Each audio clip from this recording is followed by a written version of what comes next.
celui qui rigole à mes côtés. Bienvenue, chère internautatrice, bienvenue, cher internautateur. Il n'est rien de moins que Monsieur Nico. Alors, Monsieur Nico, il suit sur les écrans de contrôle les titres de Monsieur Fall et forcément, ça le fait rire. Parce que nous sommes dans une expli-différence. Pourquoi? Parce que j'ai juste là cette énorme boîte qui me cache presque complètement, qui s'appelle Battlelore. Donc, Battlelore. Seconde édition. Voilà, Battlelore, on connaît déjà. Ouais. Le jeu de Monsieur Borg. Monsieur Borg, ouais. Sauf que là, il y a marqué Battlelore seconde édition. Voilà. Et si je regarde bien la boîte, je vois que c'est une conception originale de Richard Borg. Mais de l'autre côté, on me dit seconde édition, conçue et développée par Robert Akuba, qui est un des piliers de chez FFG, on va dire ça comme ça. Non, je ne l'ai pas vu souvent. C'est vrai. Moi, je l'ai vu surtout sur Battle of Westeros, qui était déjà une adaptation. Oui, qui a travaillé une adaptation là-dessus. Donc ça sort chez Edge. C'est à partir de 14 ans, 2 joueurs, 45-90 minutes. Bon, presque tout le monde, j'allais dire, connaît Battlelore. Ceux qui ne connaissent pas du tout, vous voyez que c'est un jeu de combat de figurines sur hexagone avec les 3 plateaux. Si je vous dis par exemple Mémoire 44, ça va peut-être vous parler un peu plus. C'est la même chose, ou presque. C'est la même famille. C'est la même famille, c'est le même genre de jeu avec des zones de déploiement, des cartes d'activation, des cartes de scénario. Voilà. La grosse boîte, j'en ai pas besoin? Non. Ça coûte. Alors tout de suite, on va passer au truc douloureux. Donc, ça coûte combien? C'est sorti quand? Le jeu est sorti fin juillet. Fin juillet 2014. Donc, il est fin juillet Donc, 2014. il est tout récent. Il est tout récent. Il est en français, bien sûr. Oui. Il est déjà dans les officines de jeu. Et il coûte 80 €. 80 € parce qu'il y a plein de matos Il y a dedans. plein de- Je vous dis pas la liste, mais là, on a presque tout sorti. Ouais. Alors, à l'intérieur, notamment, on trouve ceci qui sont les règles du jeu. Et là, on voit, même si les exemples sont très illustrés, il y a quand même pas mal de. À signaler un truc matos. assez important, c'est Alors attention, c'est la minute du truc important. oui, la minute nécessaire de Monsieur Nico.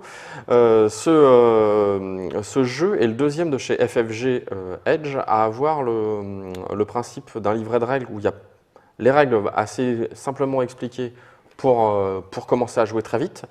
Et puis derrière, un livret de référence où il y a toutes les entrées et qui est super pratique à Livret de référence. utiliser en partie. Ils l'ont déjà fait, quand je dis ils, c'est FFG, pour les contrées de l'horreur. Oui. Et effectivement, c'est du coup, une fois qu'on a fait une première partie, on ne regarde plus les règles et dès qu'on a une question, on regarde le livret de référence où tout est classé par ordre alphabétique et ça va beaucoup plus vite. C'est vraiment une innovation majeure, entre guillemets, dans l'édition chez FFG. Sur les gros jeux, ça les rend un petit peu plus digestes. D'accord. Si je veux savoir joueur actif, je regarde J et je Voilà. trouve page 5, joueur actif. Voilà, c'est ça. Ok, très bien. Ça, je vais te les rendre quand même, parce que j'allais dire, on n'en a pas besoin. Mais on ne sait jamais. Oui, mais non, mais jamais. en fait, je regarde la petite page de référence derrière, je vais jeter des coups d'œil discrets de temps en temps. Quand Bon, alors, explique-nous. Alors, on va vous expliquer un petit peu les différences entre le Battlelore 1 et le Battlelore 2. Mais d'abord, explique-nous grossièrement de quoi il est question dans ce jeu pour ceux qui ne le connaîtraient pas du tout. Alors, j'aime bien faire un petit peu d'histoire, parce que en plus, je suis avec vous, docteur. C'est la minute historique. C'est la minute historique. Le système Battlelore, en fait, c'est ce qu'on appelle le système de Command and Color, puisque le premier jeu de Borg sur le sujet, je crois que c'était Command and Color, Ouais, qui est un jeu sur les guerres d'Antiquité. Donc c'est la première fois que ce système-là est utilisé. Et donc là, qui était chez une boîte très sérieuse, je crois que c'est GMT Games, c'est une boîte qui fait des wargames très sérieux, donc plutôt des pions en carton, pas de bonhomme. Ensuite, il y en a eu un qui n'est jamais sorti en France sur la guerre de sécession, parce que là, c'est un sujet qui ne nous intéresse pas. Je ne sais plus comment il s'appelle celui-là. Et puis ensuite, le système qui a popularisé le jeu, c'est Mémoire 44 qui est sorti chez Days of Wonder.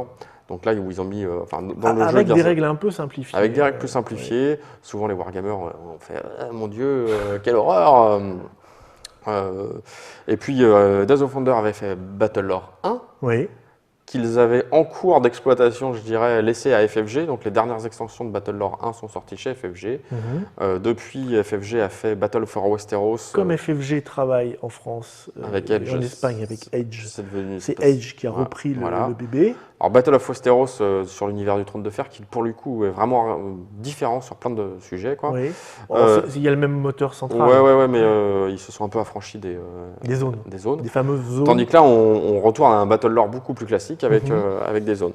Avec l'Est, l'Ouest et le Voilà, centre. c'est ça. Donc, dans Battlelore, tout simplement, il y a deux armées qui s'affrontent. Il y a Il y a des scénarios, donc là je vais revenir parce que les scénarios c'est vraiment différent de ce qui s'est fait jusqu'ici.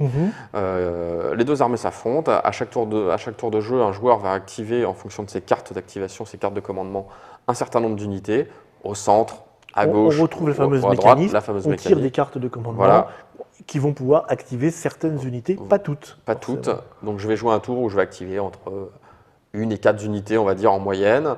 Je vais déplacer ces unités, je vais les faire combattre. Je vais compter mes points de victoire, je vais repiocher une carte, reprendre de la magie, et puis je vais dire au joueur suivant, à toi de jouer, c'est à toi. Aïe. Et qui lui aussi va activer entre 2 et 4 unités, etc. Bon, jusqu'ici, rien ne change. Jusqu'ici, rien ne change. Les choses importantes, c'est que dans Battle Lore et Mémoire 44, il y avait le système de médailles points de victoire. Tu as oublié de parler de celui de Zvezda chez les Russes. Oui.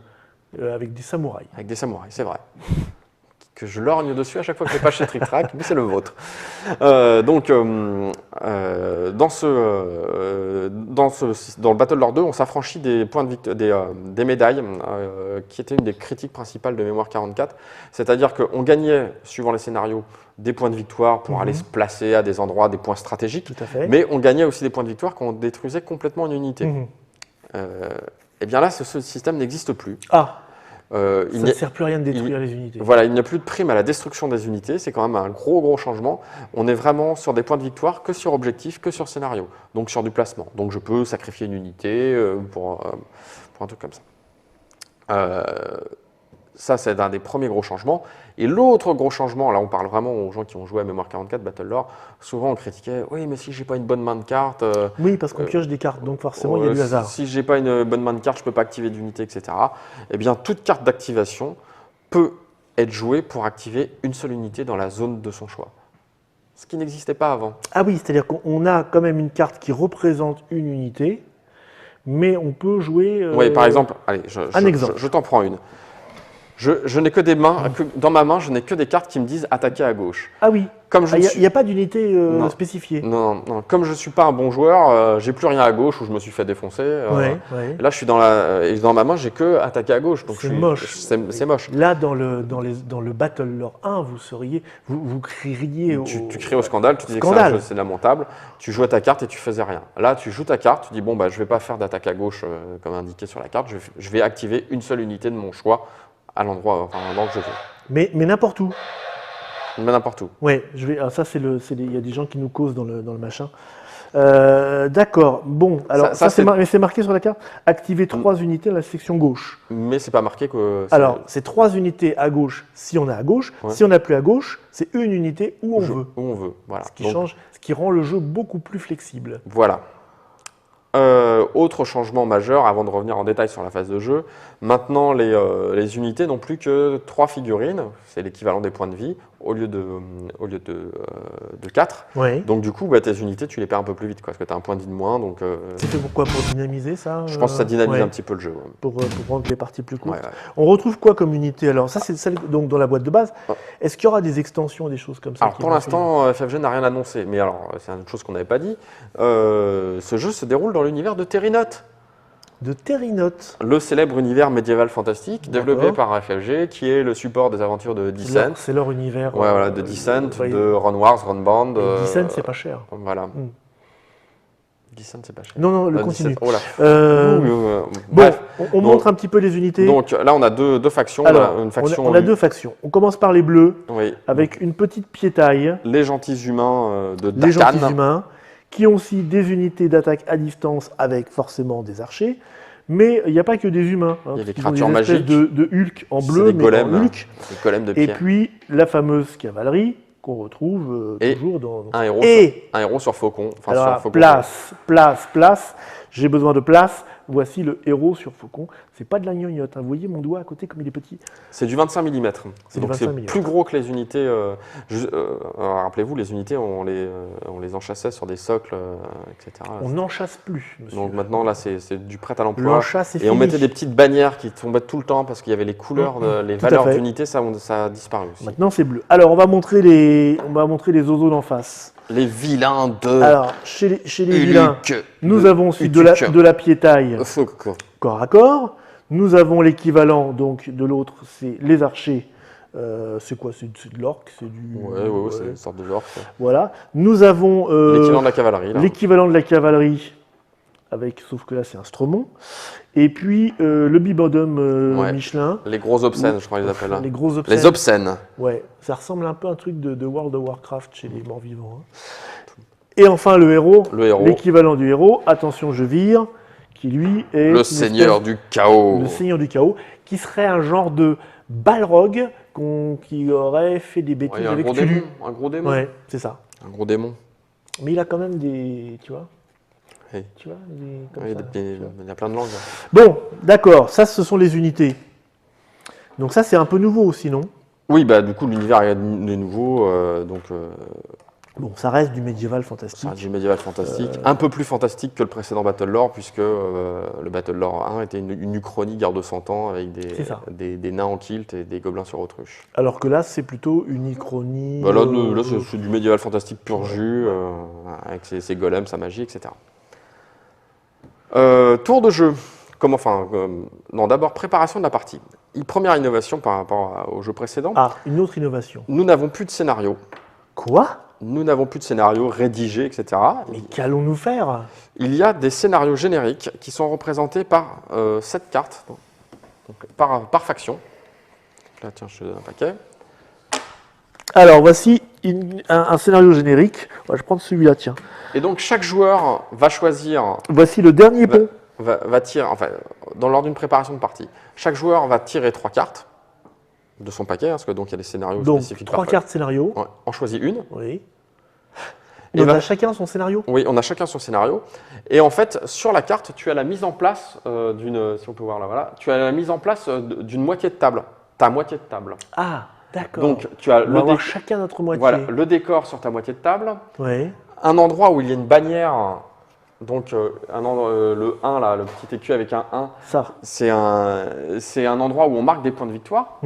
Puisque maintenant, comme je te l'ai expliqué, les points de victoire se marquent sur des emplacements stratégiques.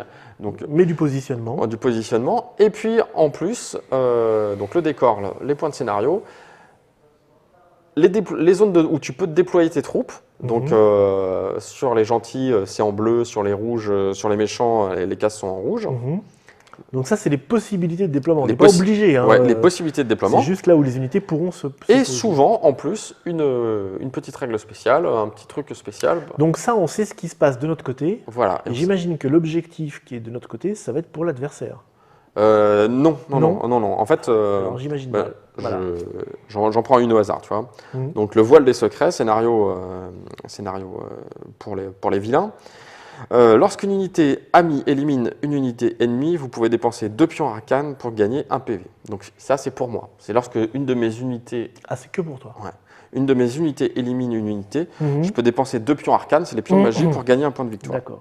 Là, il y a marqué, moi, sur le dernier pont, gagner 1 point de victoire si une unité amie occupe une case contenant un pion pont. Oui, alors c'est difficile à dire. Moi, ce que j'ai lu là, c'était tout le temps. Et en plus, tu as l'étape PV, l'étape point de victoire. C'est ce que je disais. C'est ce que tu disais. PV, oui. Moi, j'en avais une autre, gagner 2 pions arcanes si une unité amie occupe la case de bâtiment rouge. Alors que moi, mon truc de base, c'est lors de la mise en place, au lieu de placer un pion guet, placer un pion pont sur n'importe quelle case d'eau adjacente à une case de bâtiment. Ok. Voilà. Donc, 7 cartes scénario de chaque côté. On mélange 2 scénarios. 49 scénarios possibles. Wow. Voilà ce que je dis, moi. D'accord, effectivement. Donc, Donc en fait, ça c'est pratique. C'est-à-dire qu'on tire une carte, oui. On a l'installation, on a les conditions de victoire, oui. Tout est là, et la définition du plateau de jeu. Ok. En plus, là on arrive dans du vrai jeu de figurines. Avant, comme il y avait les scénarios édités, etc., on te disait ce que tu déployais comme troupe. Oui. Là, c'est fini. Là, tu vas construire ton armée. On est vraiment dans une logique de jeu de figurines, avec des points d'armée. On retrouve le jeu de figurines donc, basique. On a 50 points d'armée, et chaque unité vaut un certain nombre de points.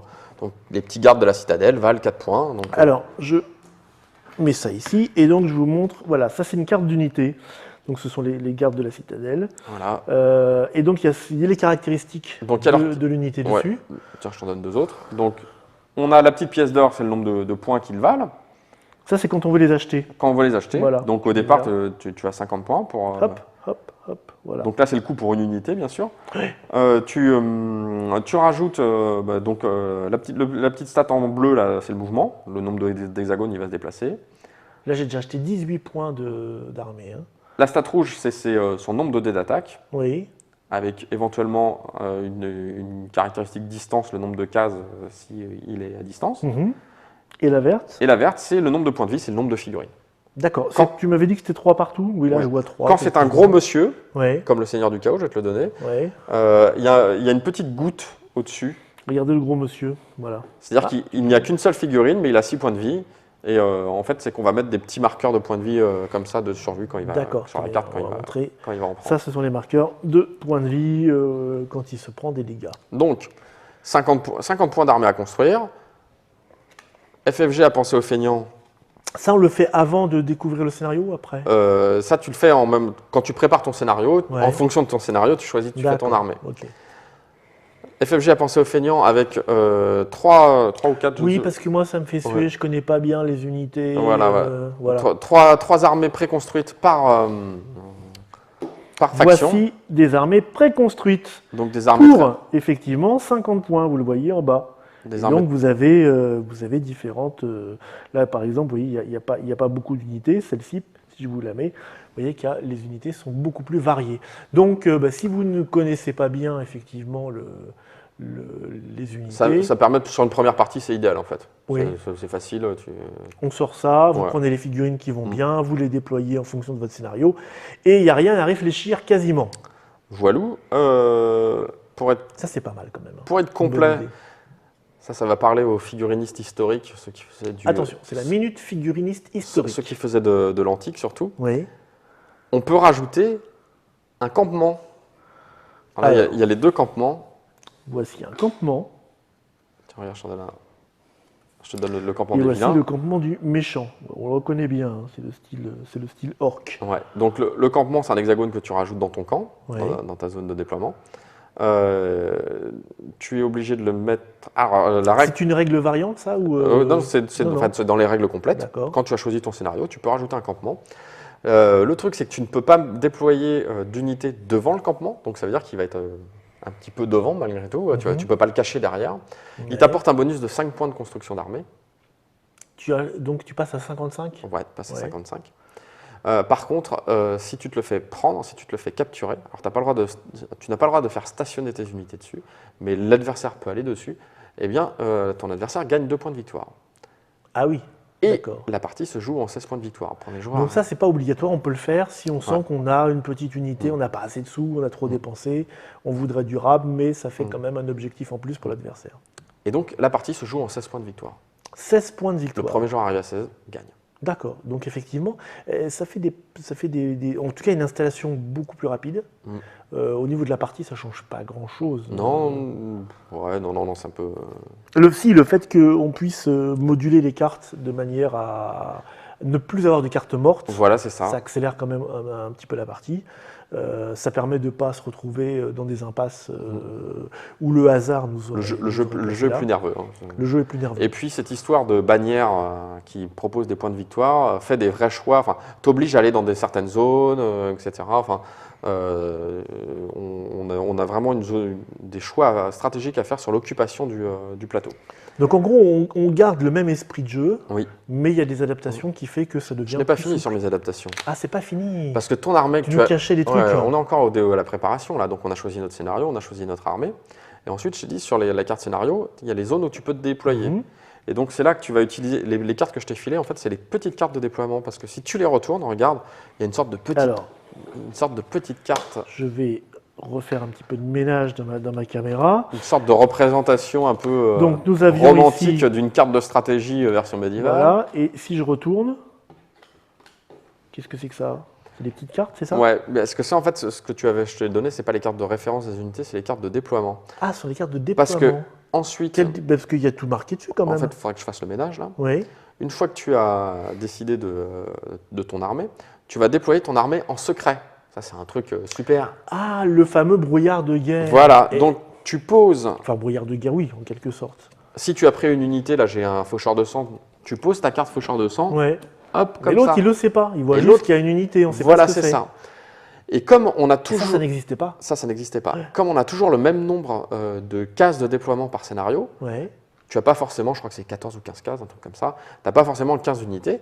Et c'est là, c'est malin, tu vas rajouter des cartes leurres. C'est-à-dire que tu mets bien une carte de déploiement. Le fameux leurre. Sur chaque case de truc.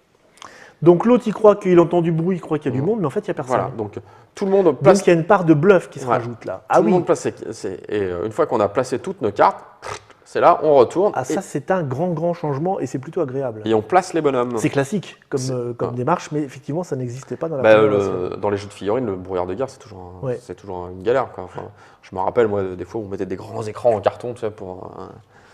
Mais c'est juste à l'installation, c'est-à-dire qu'après, on ne va pas les déplacer. Ces cartes. Non, c'est à l'installation. Après, on retourne... On va imaginer un vrai brouillard de guerre où à X cases, on ne voit pas... Là, c'est Pimp My Game, là. Oui, après, ça, vous pouvez le faire chez vous, si vous voulez. Ça sera votre variante maison, c'est la house. Voilà, c'est ça. Et donc, hop, on a... Là, il faudrait s'imaginer que sur le plateau, en fonction du scénario, on n'a que des cartes. On a les décors plus les cartes. Une fois que tout le monde a posé ses cartes, on retourne, on pose les bonhommes.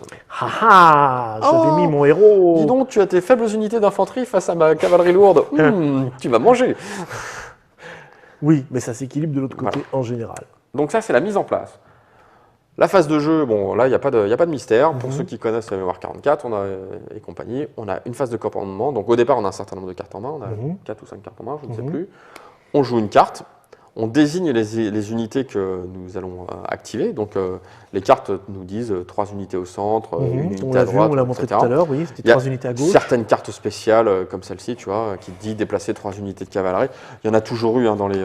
Voilà, ça c'est les 3 unités de cavalerie. N'importe où, là, il n'y a pas de localisation. Donc, mais ça, on retrouve ces mêmes cartes-là dans la première version. On désigne les 3 unités qu'on va bouger, c'est important. Tu déplaces, Pim, pam, poum. Tu déplaces toutes les unités que tu as activées et ensuite tu les fais toutes combattre. D'accord. Voilà. Le combat, là il y a des changements. Ah bon? Oui, enfin, avant tu sais, il y avait des unités rouges, vertes. Donc tu devais faire les dés de bonne couleur. Donc là les dés ont changé, tiens je vais t'enfiler. Donc. Je vais vous montrer alors, les nouveaux dés. Alors. Tu as 6 phases différentes. Oui. Tu as la phase. Sur un dé. Jusqu'ici, tout va bien. Mais elles sont différentes, c'est-à-dire qu'il n'y a pas 2 fois la même phase. D'accord, pardon. Tu as le dé double épée. Le dé double épée. Le double épée, c'est un dommage au corps à corps. C'est-à-dire que tu fais une perte. D'accord. Tu as le dé simple épée. Que je vous ai mis à l'autre extrémité. C'est une perte au corps à corps si tu n'es pas affaibli. Être affaibli, c'est n'avoir plus qu'une seule figurine. D'accord. Et puis là, j'ai pris des archers, c'est pas un bon exemple. Oui, pour du corps à corps, c'est pas terrible. Tu as la cible. La cible, elle est ici. Que les unités avec la caractéristique à distance qui font des dommages avec ça. C'est-à-dire que les archers ne font pas de dommages avec les épées. Les archers, même à une case, ils font des dommages avec la cible. Le célébrissime drapeau qui te fait reculer. Le drapeau. La retraite. Et que si tu ne peux pas reculer, tu perds un bonhomme. Et puis l'arcane, le lore, hein, voilà, qui te permet de gagner un pion de magie, qui sont à côté de toi. Alors vous avez des pions de magie, ça c'est un pion de magie.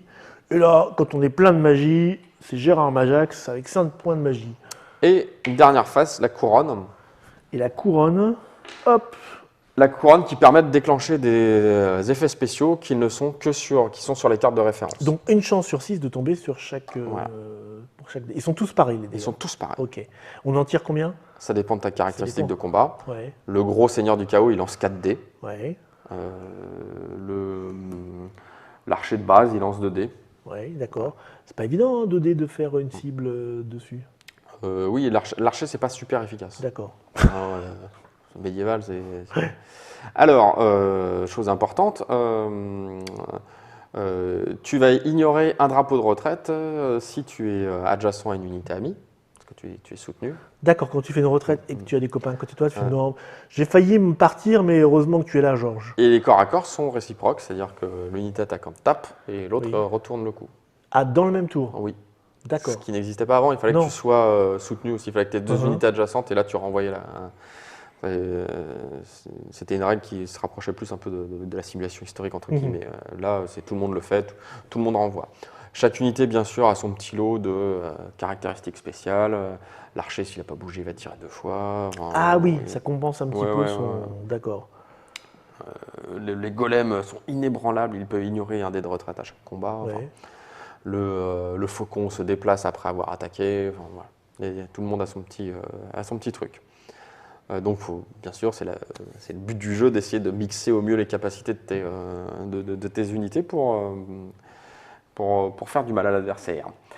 Ensuite, une fois qu'on a fait notre phase d'attaque, c'est-à-dire qu'on a déplacé toutes les unités qu'on avait annoncées, on a fait attaquer tout le monde, il y a eu la riposte éventuelle, on passe à la phase d'entretien. Donc, il y a la fameuse étape de point de victoire. On fait le ménage, on passe la fameuse étape de point de victoire. Donc là, on calcule en fonction des objectifs qu'on a. D'accord. Est-ce que, par exemple, si on était sur les ponts, est-ce que je prenne un pont des copains Donc là, on prend des points qui sont marqués par des petits points. Est-ce que je t'ai bourriné ton camp de base Voilà. Est-ce que j'ai pris des points par des options particulières de scénario? Donc on touche les points à chaque fin de phase. Et si je suis à 16, j'ai gagné. Hein. Le gars, il n'a pas un tour pour se refaire. D'accord. C'est fini. Ensuite, on fait, tu vois, je regarde mon petit livre de référence, je t'avais dit, on a notre phase de pioche, dans notre sous-phase de pioche, on pioche une carte de commandement pour remplacer celle qu'on a jouée, et puis la phase d'arcane. On en joue une par manche. Ouais, tu en joues une, et la phase d'arcane, donc qui est magie. La magie, on n'en a pas parlé, donc là, elle n'a pas changé depuis la dernière fois, cette phase-là, c'est-à-dire, tu fais 2 choses, soit tu pioches 2 nouveaux sorts, soit tu pioches un sort et tu prends un pion de magie, un pion arcane, soit tu prends 2 pions arcanes. D'accord. Donc les sorts pour apprendre les sorts et les points pour les dépenser. Ouais, voilà, c'est ça. Montre-moi un peu une carte. Et alors les sorts, c'est là que ça personnalise aussi les armées. Les sorts sont par armée, tu vois, je t'ai mis deux trucs différents. Voilà, un coup dévastateur et irrésistible. Donc, ça sont des sorts. Hein. Voilà, donc ils ont un coup imprimé, c'est-à-dire, et puis un petit texte qui te dit à quel moment du jeu donc c'est cher le coup dévastateur. Hein. 5 points de magie. Ah, c'est un gros sort. Ouais. Donc, on a des points au départ Alors, les points au départ, constitution d'armée, en fait, tout point d'armée que tu n'as pas dépensé dans tes 50 points, c'est des points de magie. D'accord. Donc, si tu as dépensé 47 points, t'as 3 points. Tu pourrais te faire un petit bonhomme tout seul avec beaucoup de magie. Voilà, c'est ça, tu peux essayer. Alors, on n'a pas cette différence qu'il y avait à Battle... cette différence à Battle Lore 1 où il y avait 5 types de magiciens différents avec des trucs vraiment spéciaux. Là, c'est... Tout le monde est pareil. Ce qui différencie les deux camps, c'est qu'on a chacun notre paquet de magie, par contre. D'accord. Et on va avoir des cartes au départ si on a de la magie? Eh bien, oui, tu en as au départ. C'est là que je ne sais plus. Oui, je crois que d'accord, mais on a des cartes en main. On a des cartes en main. Et c'est pareil. Après, donc, on les pioche au besoin si on peut. Et si on veut plus de magie, on pioche des points de magie. Si on veut plus de cartes, on pioche plus de cartes. Ou on panache 1-1. Voilà, c'est ça. Et puis, tu gagnes tout. Puis après, ça dépend de tes tirages au sort. Parce que si pendant la phase de combat, tu as fait beaucoup de dés avec tu vas refaire ta magie. Avec tu de l'arcane. après. Tu vas plutôt me piocher des cartes. D'accord, bah écoute, ça me paraît pas mal. Ça, tu as fait le tour des nouveautés? Ouais, j'ai fait le tour là. D'accord. Donc, effectivement, on retrouve bien l'esprit Battle Lore initial. Mais en fait, toutes les modifications ont été faites pour simplifier le jeu, ça va plutôt dans ce sens-là. Et le rendre plus dynamique. Et le rendre plus dynamique. Donc voilà, je reprends la boîte pour vous la montrer. Donc c'est Battle Lore, seconde édition. Au moment où on vous présente cette émission avec Monsieur Nico de chez Edge, cette seconde édition est déjà dans les boutiques pour 80 €, tu nous as dit. 79, 95, moins de 80 €. Donc à l'intérieur, vous avez pas mal de matos. Il y a 92 figurines en plastique. Et alors, est-ce qu'il y a des compatibilités avec la première version ou pas? Je ne crois pas. Non. Ça fait bien longtemps que j'ai joué à la première édition. Puis j'ai joué que après, au tout début du jeu. On peut faire du bricolage. Après, c'est typiquement le jeu duquel je pense les fans s'en emparent et après ils font leur truc. Quoi. Ok, merci Monsieur Nico d'être venu nous présenter cette nouvelle version. Vous savez désormais à quoi vous en tenir là-dessus. Est-ce que vous reparterez? Alors attends, moi je voudrais savoir, parce que je ne connais pas bien le monde de chez... Therinos. Thérinote. Alors, les seigneurs d'Akan. Ouais, Isidore d'Akan, voilà, qui reposent leur laurier. Garde d'Akan. Et les autres, c'est... je ne sais plus. C'est les Utuk. Les Utuk, voilà. Les Utuk. Les terribles Utuk. Bon, merci Nico. Mais merci à toi. vous. On se retrouve dans une prochaine Trick TV. On ne parlera pas du tout de TUC. On parlera d'autres TUC. Vraiment.